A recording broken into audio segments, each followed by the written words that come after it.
Why will it be the same? Let's look at the other side of the potential outcome here. Why will nothing change against the Chiefs? So many reasons. Kyle Shanahan. Kyle Shanahan in the close Kyle game. in close games, which you know this inevitably will be. Yep. They still don't have Greenlaw, and at least they had him for a half last year. Once he went out, Kelsey went crazy in the second half of that game. And that included with Fred Warner being on him one-on-one. Fred Warner's the best coverage linebacker in the game. He cannot cover man-to-man Travis Kelsey. That's a win for Kelsey 95% of the time. Mm-hmm. So that's going to be an issue if they decide to exploit it, the Chiefs. And then I would say, we can say it's holding or whatever, but the lack of consistent pressure on Patrick Mahomes, the way it has been in the Super Bowl the last 2 times, that's an issue. And if they cannot get pressure consistently on Patrick Mahomes, he's going to dice them up in the most important moments of that game. He always does. So for those 3 reasons, I would say that's why it would be the same. Also, not to dump on the Niners, but to praise the Chiefs and Andy Reid. Like, I don't know the exact stat, but when Andy Reid has an extra week to prepare, he's generally doesn't lose. He's like 24-3 or something. Something like that. And so, like, why? To me, what's interesting, like the difference between him and Kyle, I think, maybe I'm wrong, but I see as Kyle and his staff as being very analytical. They're going to study the tape. They're going to find your tendencies. They're going to expose your rules. They're going to use it against you. So if you show everything, they're going to be prepared, and the Niners players are going to know what to do. But you've heard Nick Bosa say it a little bit this year, like, yeah, we're so prepared, but when they show us stuff we haven't seen, when they do stuff they haven't done before, we're late to adjust. And that to me is what makes Andy Reid so special. He doesn't have a scheme that he can teach his underlings. And Spagnuolo so special, but it's not just true. Andy. Yeah, but like, so he's not necessarily just like a scheme guy who's Xeroxing this to his underlings. He is a guy who we give him 2 weeks, like he's going to have all kind of plays he's never run before. He's going to draw shit up. Pardon my French. He's just going to draw stuff up.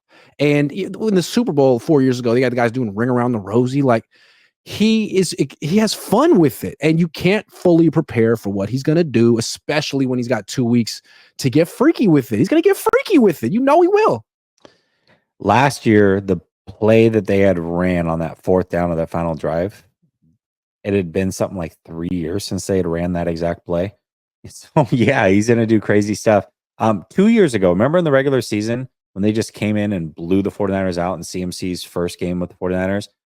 They did that off of end arounds. It was end arounds. They beat the 49ers literally just by running the ball with their receivers and doing end arounds. It was crazy. So yeah, they're gonna do something unique, something different, and that's, I don't know how you prepare for something that's not there. You just got to stay disciplined and hope players make the plays. But they seem to use the strength of Bosa against him often, whether that's putting him in conflict with read options the way they did in the Super Bowl, or whether that's putting him in conflict with end arounds and running right at him with these receivers.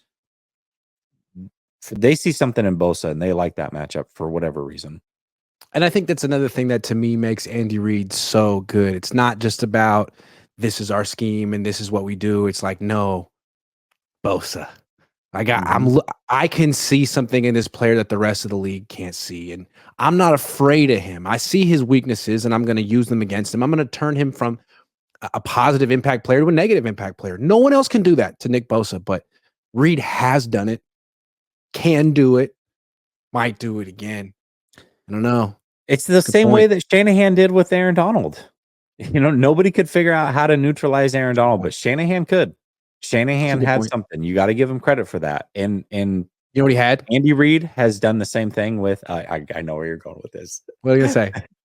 You're gonna say I forget the crappy offensive lineman's name, but go ahead. Who was it? You know what I'm talking about? Daniel Brunskill, baby. It wasn't Kyle. It was all Daniel. It was all Danny B. Yeah. No, shout out to Kyle for that. He gets credit for that for sure. He never had a problem with Aaron Donald. Never had a couple of times when like Nick Mullins was the quarterback, but basically never. Yeah. No, they neutralized him. So all credit in the world goes to him for that. All right.